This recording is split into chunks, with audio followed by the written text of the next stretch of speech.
Почитувана македонска јавност, на дневен ред е точката Предлог закон за изменување и дополнување на Законот за здравствена заштита, се разбира по скратена постапка. Се работи за предлог на закон со кој ќе се измени и дополни Законот за здравствена заштита со цел да се овозможи непречено спроведување на мерки за заштита на јавното здравје во услови на пандемија на коронавирусот COVID-19. За оваа цел, Владата на Република Македонија предлага формирање на Национална комисија за имунизација. Да подсетам само дека Министерството за здравство дури на 5 февруари оваа година донесе национален план за ковид вакцинација.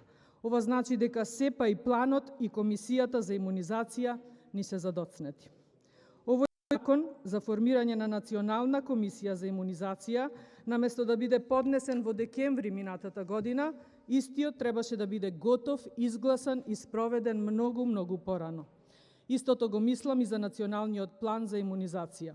Истото го мислев и за измените на законите по однос на можноста за вакцинација на вакцините, за кои премиерката на Србија не подсети, односно ја подсети власта, дека треба прво да ги направи, па после да излегува со изјави дека успеале да договорат донации на вакцини.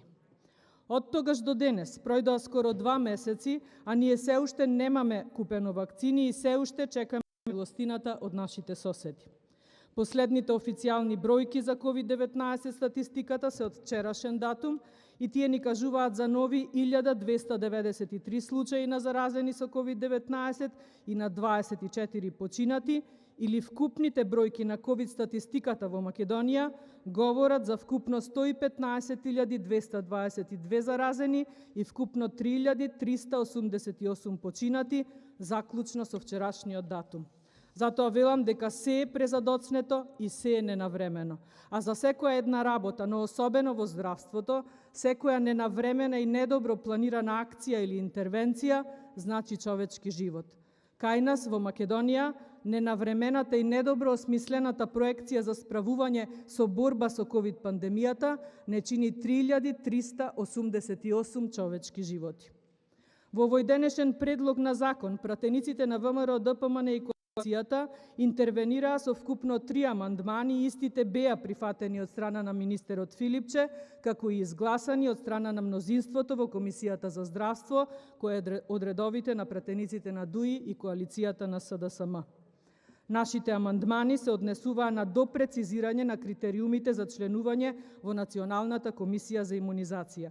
Па така, наместо првичниот предлог од Филипче во оваа комисија да членуваат 5 члена, избрани од редот на доктори на медицина, специјалисти по интерна медицина и педиатрија и фармацевти со специјализација од областа на испитување и контрола на лекови, се прифати нашиот предлог кој гласеше, цитирам: Националната комисија за имунизација се формира со мандат од 4 години и е составена од 7 члена, избрани од редот доктори на медицина, специјалисти, и тоа 2 по инфектологија, 1 по имунологија, 1 по епидемиологија, 1 по интерна медицина, 1 по педиатрија и 1 фармацевт со специјализација од областа на испитување и контрола на лекови. На членовите на Националната комисија за имунизација им се определуваат заменици. Членовите на Националната комисија за имунизација имаат право на уште 1 мандат. Завршен цитат. Ова беше прифатена амандманска измена на членот 1 од дополнетиот предлог на закон за изменување и дополнување на Законот за здравствена заштита.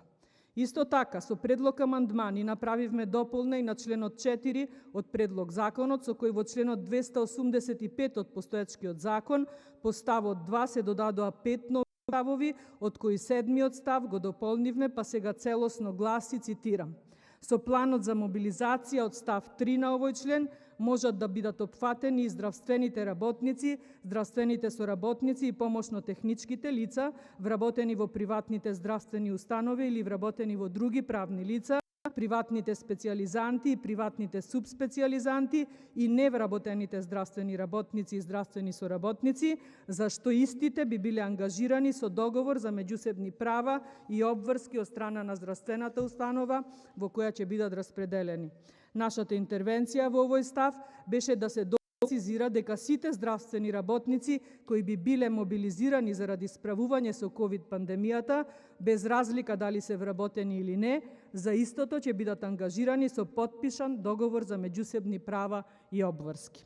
Сметам дека е добро што се допрецизира овие работи, бидејќи не е во ред здравствените работници да не бидат доисплатени за нивниот дополнителен или вонреден ангажман при вакви состојби, особено кога и самите влегуваат во животозагрозувачка работна задача, што секако е и нивен повик, но кога во ваква криза можат владини министри да аздисуваат ширум светов и да прават ексклузивни одмори насред пандемија, тогаш можат нашите здравствени херои да бидат барем минимално од она што реално го заслужуваат исплатени за нивните херојски дела.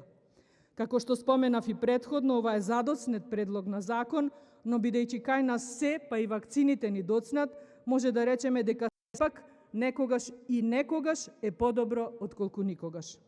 Сега веќе ја замислувам следната пресконференција на Филипче, на која ќе може да се пофали дека е формирана и Националната комисија за имунизација, која заедно со Националниот план за имунизација ќе ги причекаат уште малку долго најавуваните вакцини, за да конечно можат и да започнат со нивните задолженија. Би дала предлог за едно новинарско прашање на таа пресконференција, а тоа би било: како се извршија досегашниве вакцинации на здравствените работници со донираните вакцини без формирана Национална комисија за имунизација? Почитувана македонска јавност, кај нас се е можно и ништо веќе не може да не изненади или запрепасти. Вакцинацијата ни е во тека, јас не знам дали и колку од вакцинираните претходно имаат направено тестови за присуство на антитела во нивните организми непосредно пред самата вакцинација, или е и тоа оставено на нечива желба или молба. Во меѓувреме, низ болниците и клиниките ни се случува хаос. Не само во оние кои се ковид ангажирани, туку насекаде низ Македонија. Во меѓувреме, никој како веќе да не прашува за болните од останати болести и за тоа дека дел од нив година и повеќе како не се отидени на контрола, дел од нив не можат да закажат хируршка интервенција, дел од нив не можат да бидат услужени затоа што не работат лифтовите, како што денес тоа било случај во градската општа болница 8 септември.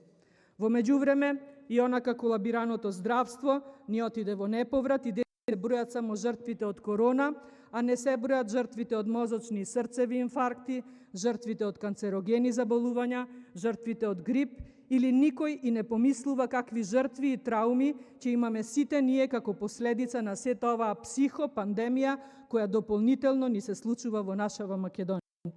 И наместо Венко Филипче и Зоран Заев да седнат и здраво да се запрашаат до каде ја дотераа работава, тие гледаат како да си ги оправдаат Рашковски и Николовски за нивните скапо платени одмори, па за едниот велат дека не бил во бегство, а за двајцата дека таму каде што отишле било безбедно, па кога ќе врателе не морале да бидат во карантин.